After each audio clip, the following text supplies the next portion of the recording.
Rõuge vald on üks keskmise suurusega kiirelt arenev kogukond, mille arenguvisiooniks on kõrge elukvaliteedi ja kasvava rahvaarvuga noorenev piirkond. Kogukonnas tegutseb palju huvitavate ideedega, erinevate maailmavaadete ja kogemustega inimesi.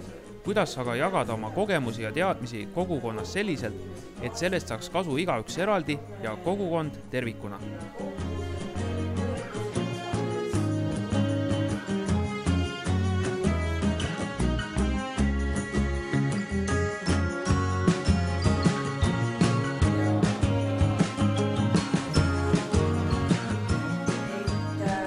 Briti nõukogu toetusel ja jagatud kogemusmeetodite kasutamisel kutsuti kokku ümarlaud kogukonna erinevate valdkondade esindajatest. Kokku tuldi selleks, et küsida, millised on meie isiklikud ja kogukondlikud ressursid, kuidas säilitada ja arendada kogukonna teadmisi ja oskusi, kuidas panna kogukonna liikmed teadmisi ja oskusi rakendama, kuidas arendada otsustusprotsessi kogukonnas. Et sellest nagu rohkem aimu saada ja vaadata siis, et kes me siin koos oleme, kuidas me saaksime koostööd omavahel paremaks muuta, siis me teeme sellise järgneva tegevuse. Et me lähme just reisile, meil on reisikohver, kuhu me siis saame sisse panna kõik oma passid. Ühiselt laua ümber istudes ja rühmatööde aruteludes lepiti kokku kogukonnas väärtustavatest vabadustest. Õpiti üksteist paremini tundma, selgitati välja faktorid, mis aitavad õppida ja areneda. Uuriti ühiselt, mida me vajame, et teineteist toetada.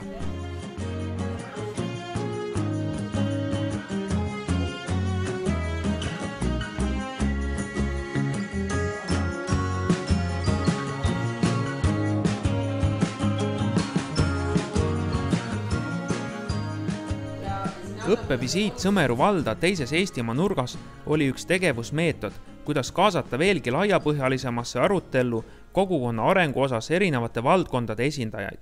Kaasatud olid külavanemad, volikogu liikmed, vallavalitsuse liikmed, vallaametnikud, allasutuste töötajad, erinevate mittetulundusühingute esindajad, noored ja eakad.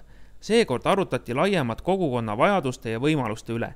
Selgitati välja olulisemad faktorid arengu tagamiseks ja omavahelise koostöö arenguks. Koostati nimistu ettepanekutest valla arengukavasse. Sõmeru valla huvitavad koostöönäited avardasid osalejate teadmisi koostöövõimalustest. Ma usun, et põhiline on ikkagi meeskonna ja valla kodanike ühistöö tulemus ja ega need europrojektid iseenesest ka ei tule.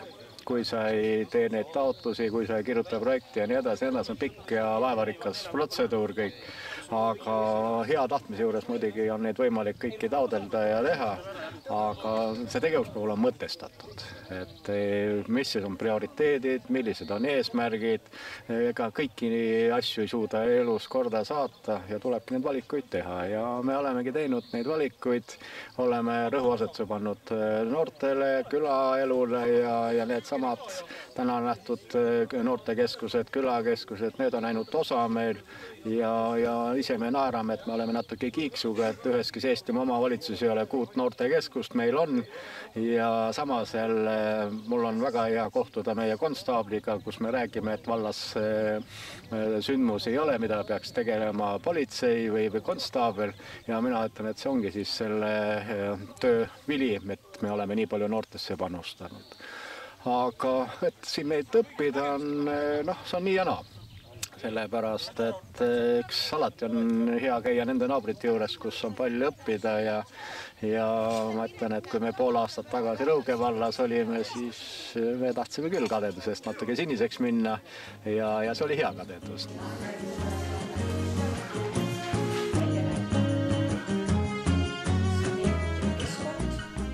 Tehtud tegevused võeti taas vastu sügist kitsamas ringis kokku, analüüsiti ja arutleti edasisi plaane. Õpiti mõistma, kuivõrd ollakse oma tegevustes üksteisega seotud, kuidas tunnevad erinevad osapooled ennast otsustusprotsessides, kuidas tunnetavad erinevad inimesed kogukonnas toimuvad ja kuidas mõista erinevusi. Samuti, kuidas kutsuda esile sotsiaalseid muutusi, et mõju oleks kogukonnale laiemalt. Tegelikult ma paneks neid rohelisi teeme valda peale sellest, et iga maja peale, kus elavad meie inimestest, et nad peksid endalt nagu positiivsed emotsioonid, ma ei tea. Koostatud ettepanekud on sisse viidud täiendustena Rõuge valla arengukavasse.